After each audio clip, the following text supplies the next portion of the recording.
Os despachos, então, podem tanto fazer tramitarem papéis, fazer tramitarem documentos, fazer tramitarem processos, como os despachos também podem ter um cunho decisório.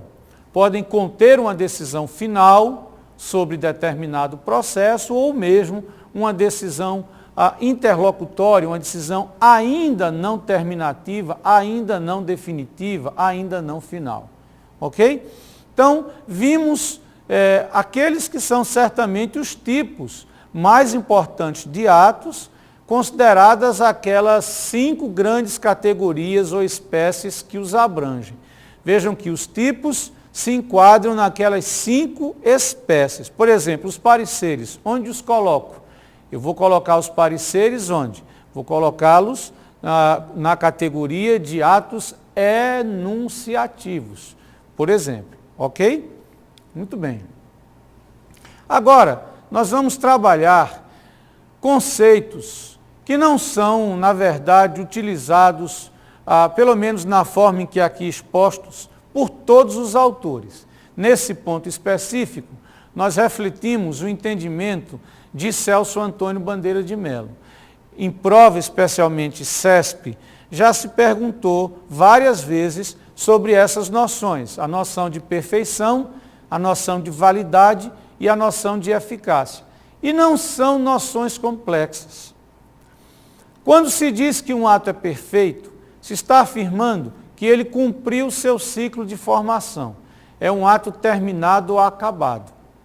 Então, se eu tenho, por exemplo, uma portaria devidamente assinada, publicada, é um ato perfeito. O conceito de validade já é outro. Então, eu tenho um primeiro conceito, que é o conceito de perfeição. Para ficar mais simples, para a compreensão, é como se nós tivéssemos aí um bolo de 3 camadas. Né? A primeira camada é o plano da perfeição. É a camada, digamos, mais da base, mais junto à base. A camada seguinte, que é a camada intermediária, é a camada do plano da validade. O que é um ato válido? O ato válido é aquele que está ajustado ao direito, é aquele que está de acordo com o direito. Perceba que eu posso ter um ato perfeito, mas inválido. Imagine, por exemplo, que eu tenho uma portaria que demite um servidor, publicada, mas suponha que o servidor foi demitido sem a possibilidade de se defender. Não houve um regular processo disciplinar. Ele não exerceu o contraditório e a ampla defesa. Essa portaria aí é um ato perfeito, porque cumpriu o ciclo de sua formação, mas é um ato inválido, porque embora tenha cumprido o ciclo de sua formação, não fez de acordo com o direito, não fez de modo ajustado ao direito. Então é um ato inválido.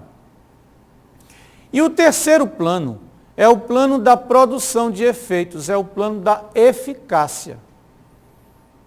O ato eficaz é aquele que está disponível para a produção imediata de efeitos. O que Celso Antônio chama de eficácia, nós vimos Elie Meirelles chamar de execuibilidade. Então, vamos aqui agora a lousa, veja, só para a gente deixar mais claro. Eu sou um excelente desenhista de bolo, vocês vão ver. Considere aqui um bolo, que nós temos supostas velinhas, e considere que esse bolo tem 3 camadas. A primeira é a camada da perfeição, ou plano da perfeição, depois o da validade e depois o da eficácia. Eficácia é aptidão para a produção imediata de efeitos. Veja, eu posso ter um ato perfeito, válido, mas ainda não eficaz.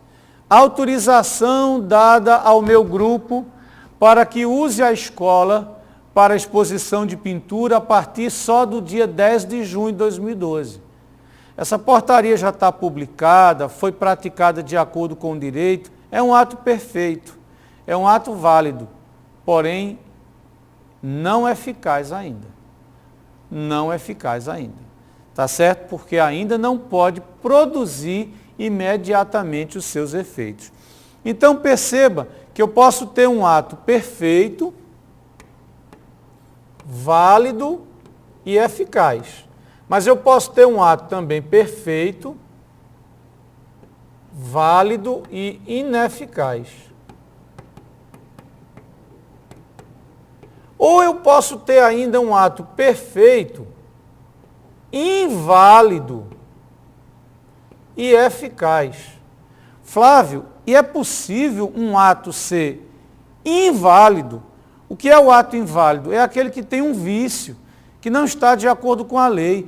É possível um ato inválido ainda assim produzir efeitos? É claro, isso acontece todo dia. Há atos inválidos que produzem efeitos. Por exemplo, conceder-se uma gratificação a um servidor. Às vezes se concede uma gratificação ao servidor e depois se descobre que aquela concessão foi inválida, porque a lei não permitia a concessão. Eu tenho um ato perfeito, inválido, mas eficaz. Quer dizer que produziu seus efeitos, tanto que o servidor recebeu a gratificação. Entendido? E por fim, eu terei um ato perfeito, inválido e ineficaz. Então, as combinações possíveis são exatamente essas aqui, ó. Podemos ter um ato perfeito, válido e eficaz, não é? Um ato perfeito, válido e eficaz. Podemos ter um ato perfeito, válido e ineficaz. Podemos ter um ato perfeito, inválido e eficaz. Ou então, um ato perfeito, inválido e ineficaz. O que não é possível é ter um ato imperfeito e aí, então, inválido e eficaz, etc. Isso não é possível nessa abordagem. Por quê?